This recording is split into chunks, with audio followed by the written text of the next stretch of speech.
Time being 6 o'clock, I'm going to call the Board of Health meeting to order. All members are present. Would everyone please stand and join me in the Pledge of Allegiance?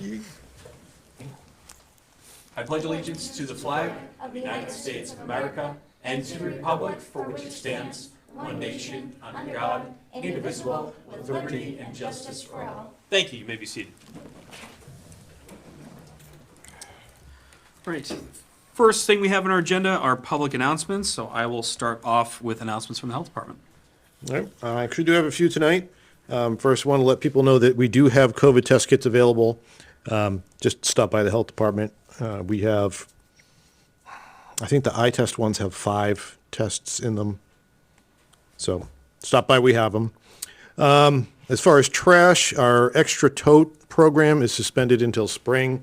We just got a back order on the extra barrels, and access to the site is limited during the winter time. So if you call to order one, it won't be until the spring that gets taken care of. And finally, as I'm sure most people are aware, there has been a suspected outbreak of highly pathogenic avian influenza, otherwise known as bird flu, in Massachusetts. Plymouth has reported 60 deaths over the past week. DW Field in Brockton is currently closed. We have had a few bird deaths here in Abington.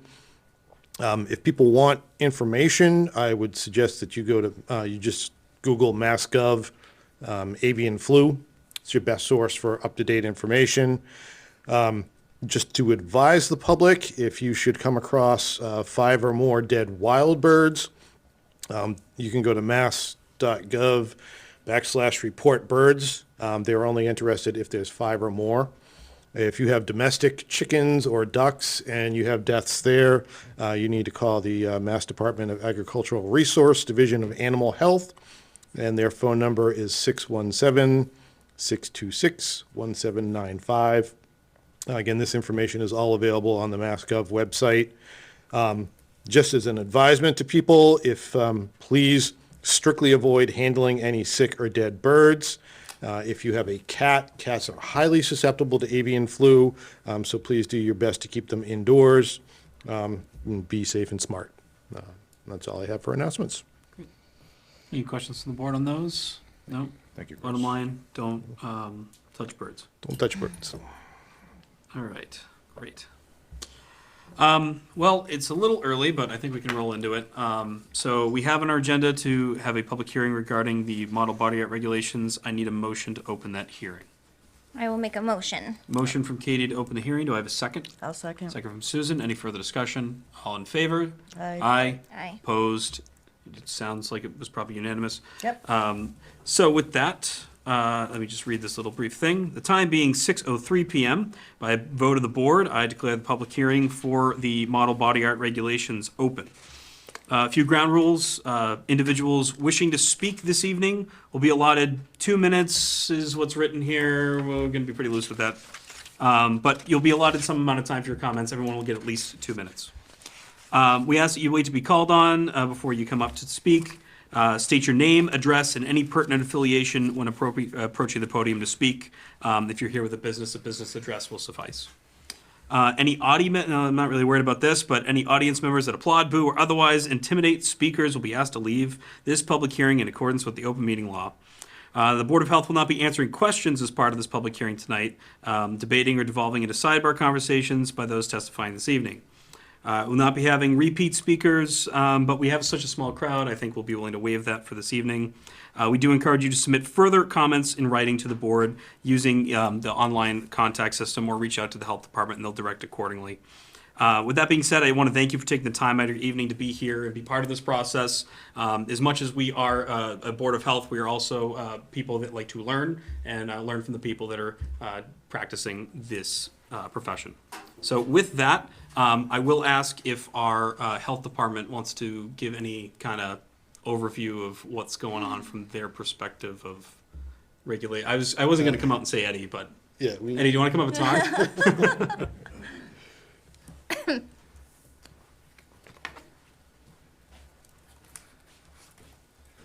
Eddie Murphy, from Randolph, Mass. Also, I work for the health department here in Abington.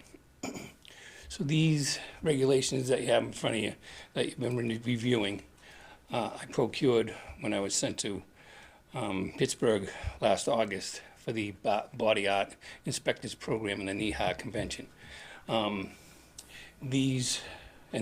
during the inspector's course, we went through these cover to cover. And I've also been a tattoo artist since 1992, and part of my time I did tattoo here in Abington.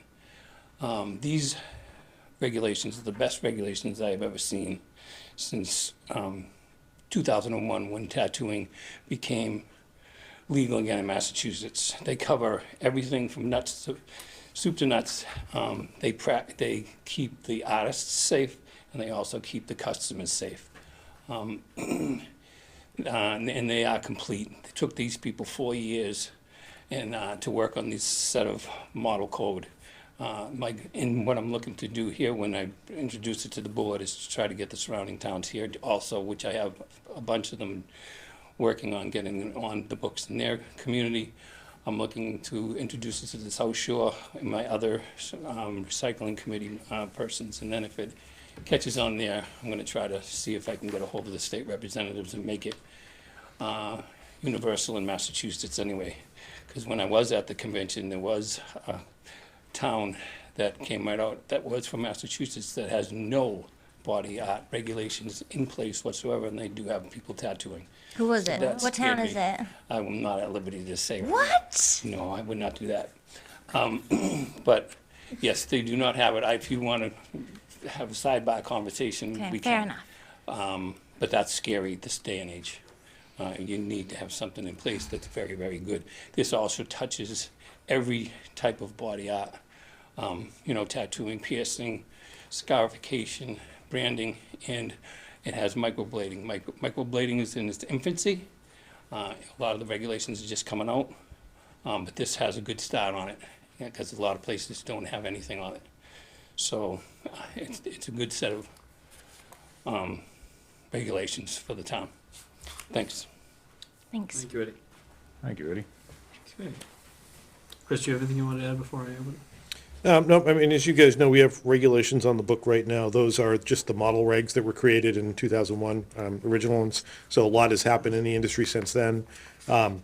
The body art model code from NEHA that you're reviewing is designed to either be taken in its entirety, or you can section it out and add it to existing things. That's up to the board how you want to do it, but it is pretty thorough. And like Eddie mentioned, I think in our current regulations, we actually adopted language in 2022 to cover microblading, and it's held at a lesser standard than tattooing. These model regs treat putting anything into the skin as body art and all classified the same, which I think is personally is a safer, better way to approach it. So that's what I got. They're good stuff. Great. All right, and I'll just mention one last thing, and we'll open up the floor. This is a model regulation. This is not something that we're just going to blanketly adopt, say this looks good and do it. This is going to require a lot of looking at, so don't think that everything that's written on there is up for grabs. Anything that you have, please bring up, let us know, so we can take that input. With that, anybody like to speak?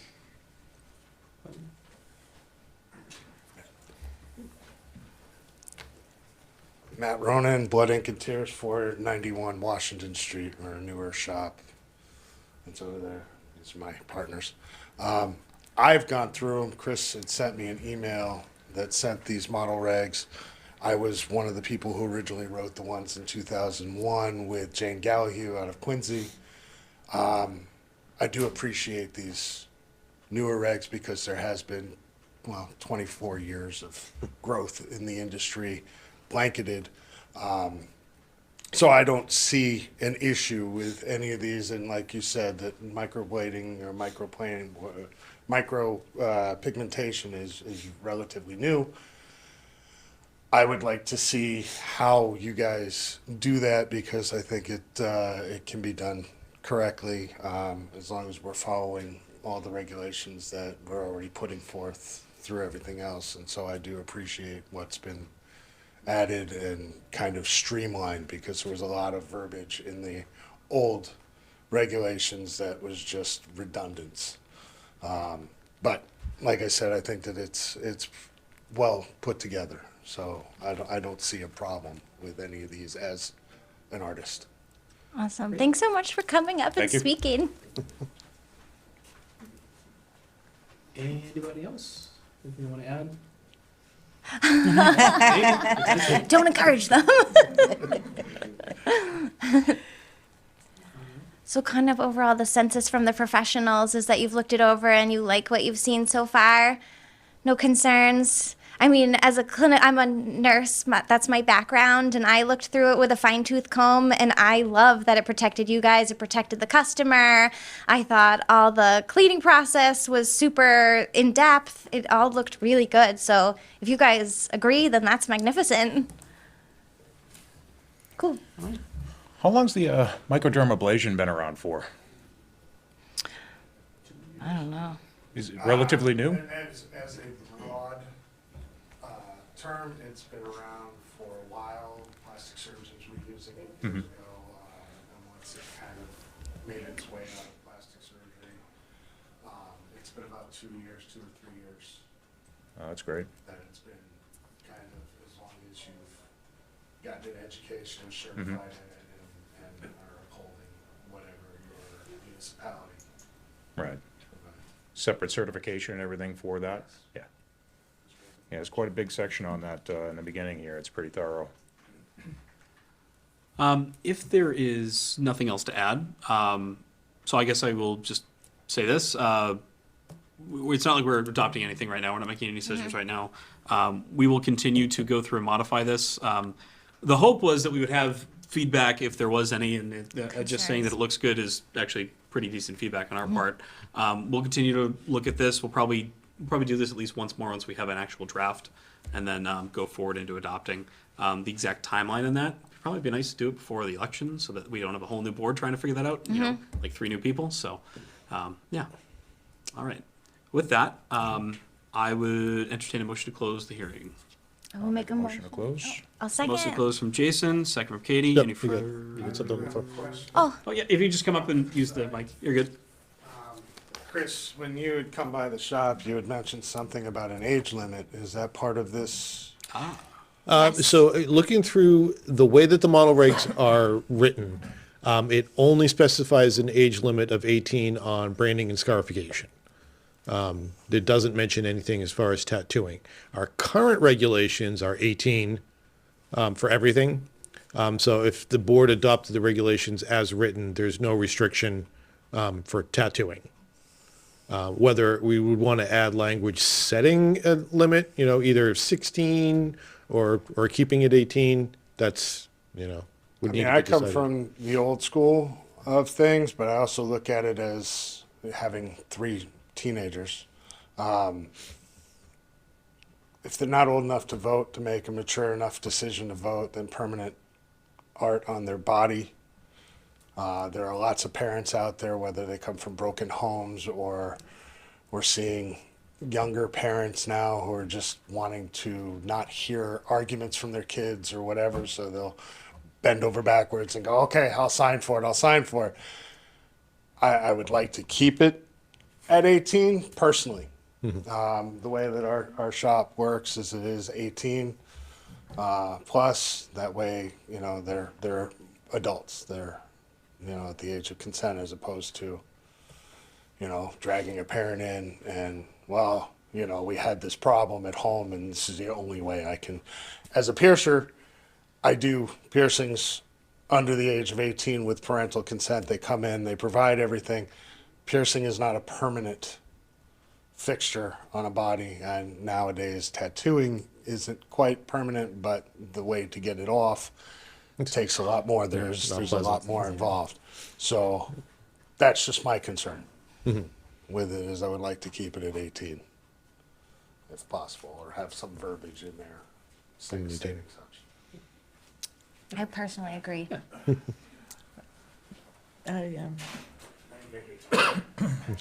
Well, thank you for bringing that up too, because this makes it worth it, you know? A little bit of entertainment. I'm Chris Souza. I'm the manager and artist over at. What's your Tiger last Side. name? Sorry. Souza, S-O-U-S-A, Thank you.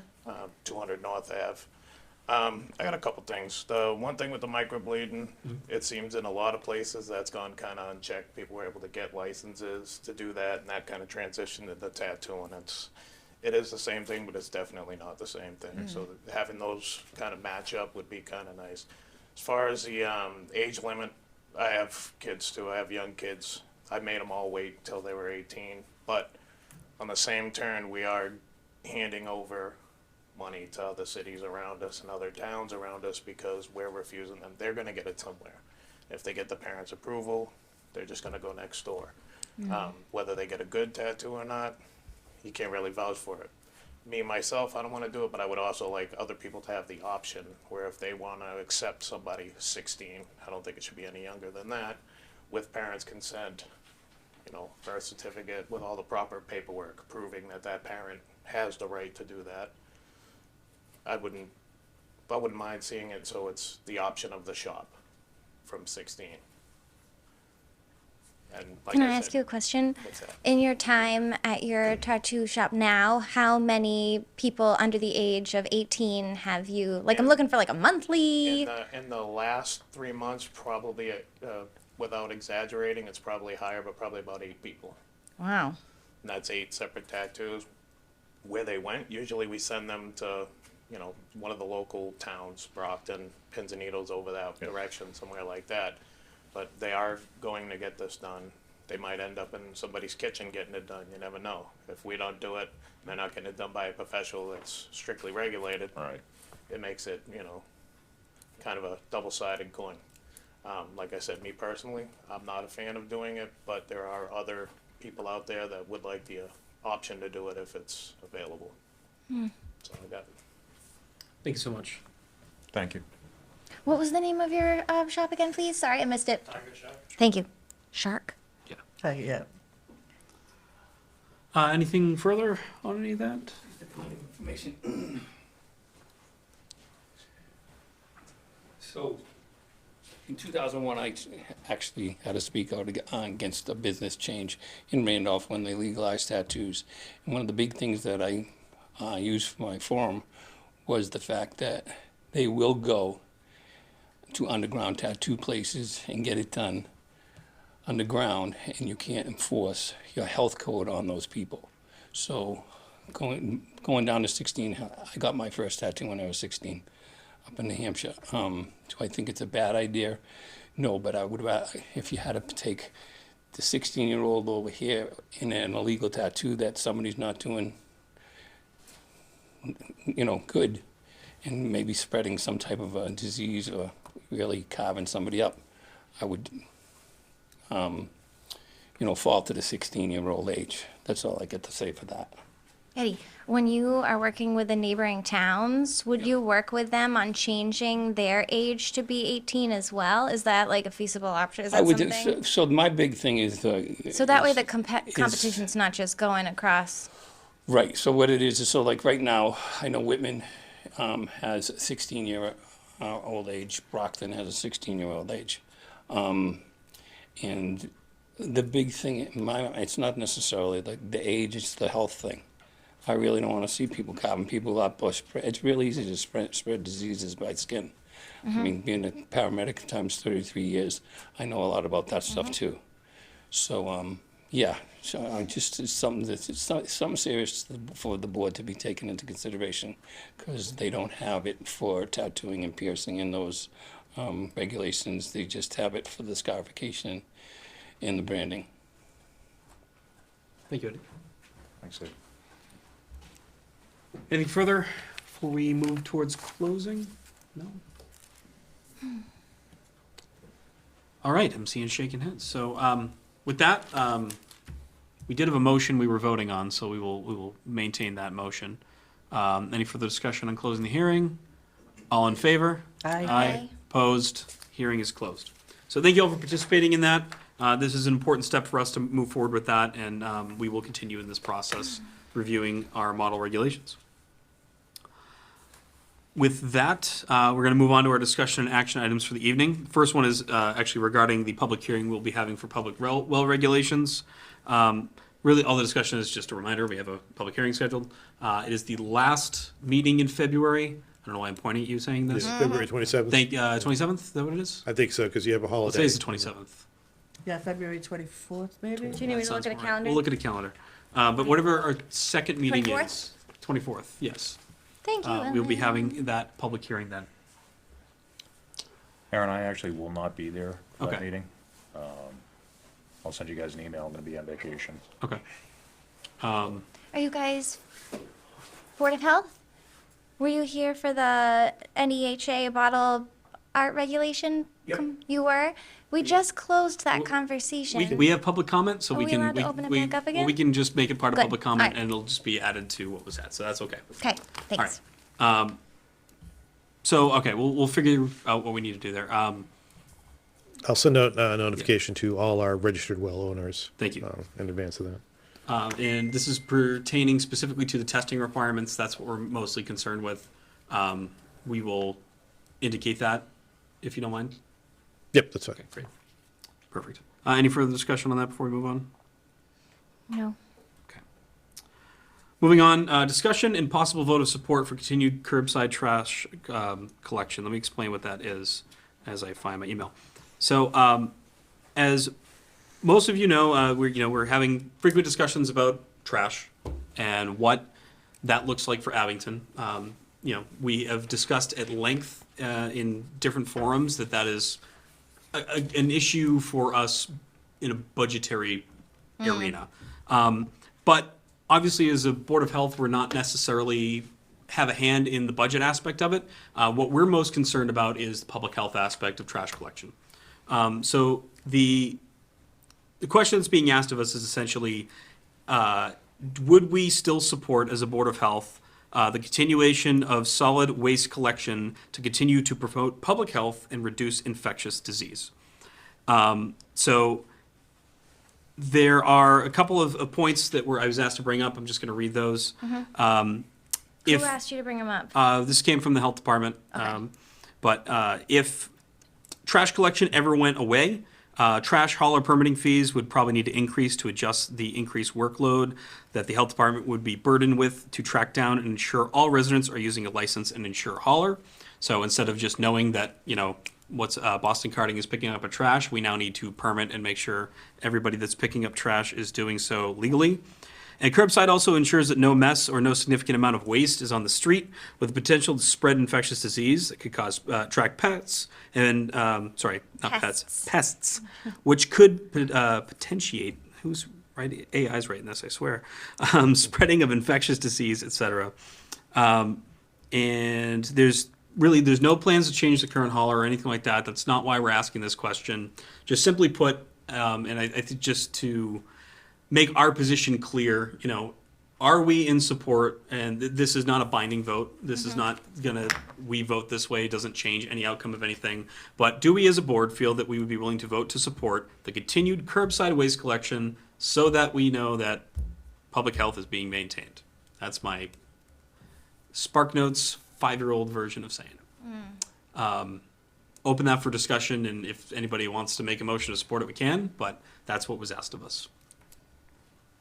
I've been thinking about this a lot over the last couple of weeks. I mean, overall, I think yes. I worry so much. I think the idea that I had presented or talked about at last meeting was why isn't an option for the people, because I know there was a lot of chat on Facebook about barrels being overfull after the holiday, and why couldn't we just get extra bags for the households who were having the overage. But I know after talking with Chris that doesn't make sense, because it's like when you do the hauler, then the hauler comes and you'd need another body on the truck in order to get the bags that weren't in the bin. So I get now why that's not a feasible option and why it doesn't make sense. I worry if we go to a bag system that people are going to break the rules and they're just going to throw their garbage wherever and not dispose of it properly, which would be a health issue. So I think my thoughts at this moment are in support of continued curbside collection. Anyone else? Thoughts? I also support continuing curbside. I know it's going to pickup. be massively expensive, and we're trying to make efforts to decrease tonnage, but it's such a slow battle. Well, and I don't think the question is, do we support it the way that it is now? Just do we support that trash gets picked up on the side of the road in front of your house? That's Yes. all the question is. I And think yes. how that functions, how that's budgeted for, how that's funded, that's not a question that we need to answer. It's something we will begin to participate in. I know I've started to as the chair of the Board of Health, but yeah, that's really the question. Do we support trash getting picked up in front of our house? So I have a question. So what does the health department support? That's what we support, yeah. Do you support? Yeah, we currently oversee the day-to-day operations of that, and that's, we would support that model moving forward, as opposed to a transfer station or individual private haulers, Right. yeah. I'll make a motion for the continued curbside waste collection. Okay, A second. motion and a second from Susan to vote to support continued curbside waste collection. Any further discussion on that? All in favor? Aye. Aye. Was that? Aye, Okay. sorry. Yeah. She's All writing opposed? too. Yes. All right, and it is unanimous, so we will vote to support that. Again, not a binding vote, just we are in support of that. We can say now the Board of Health said it was okay. Beautiful. Moving on. The vote to approve the minutes of January 6th. Everyone should have a copy of those. Is there any action to be had? I'll make a motion to approve the minutes of January 6th. Motion to approve by Susan. Is there a second? Second. Second from Katie. Any further discussion? All in favor? Aye. Aye. Opposed? It's unanimous. They're approved. That's for you. All right. Health agent report. Hopefully, everybody has a copy. So for inspection since the last meeting, I inspected Lucy's Pizza Bar, also known as Timber Lanes, Webster Timber Lanes. Salon Beauty Bar, which, pertinent to our conversation earlier, this is a new microblading practice in Abington. So the shop is classified as a body art establishment with a permitted body art practitioner doing business there. Where is it? I haven't seen it. It's where Bemis used to be. Also in that same place, they inspected Universal Smoke Shop, which is a new tobaccoist. Inspected Wendy's, Colony Center, and Dollar Tree. Thankfully, there were no priority violations. No major complaints this week, other than the normal trash concerns. Trainings and conferences attended by the health agent. On the 14th, they had a webinar on trees for pollinators, basically what the best trees and plants are for birds and bees and other pollinators. On the 15th, it started the housing fit training, tier 2 training. This is just part of the certification process for housing inspections. I will be attending 3 virtual days the next 3 days to complete that. On the 21st, the Mass Health Officers Association Communications Committee meeting. I was recently appointed to that committee. Is just how they do their communication through social media and email for members. And then finally on the 22nd was a webinar on accessory dwelling units. There's been some changes to the housing rules that affect help the health department's concerned with as well. So it was just to bring us up to date on that. And that's my exciting report for tonight. Any questions for that? No. Okay. All right. We are now moving to public comment. Obviously, our public hearing section closed, but if anybody has any additional comments related to the body art regulations, now would be a good time. Do you have anything you want to say? If you could just come up and state your name and address, because we have to for the record. Business address is okay. Mike Blondie, 1501 Bedford Street, Skin Deep Tattoo. I just had a question. It said in the regs that under 18 tattooing. And I'd just like to get a feel of what the board thinks about that.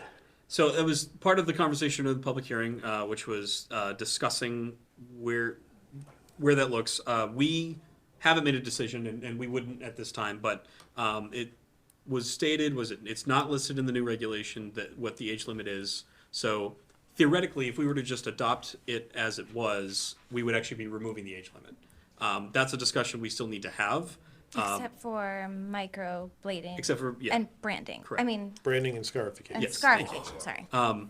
But we had great comments from our other attendees here that had a lot of opinions about under 18.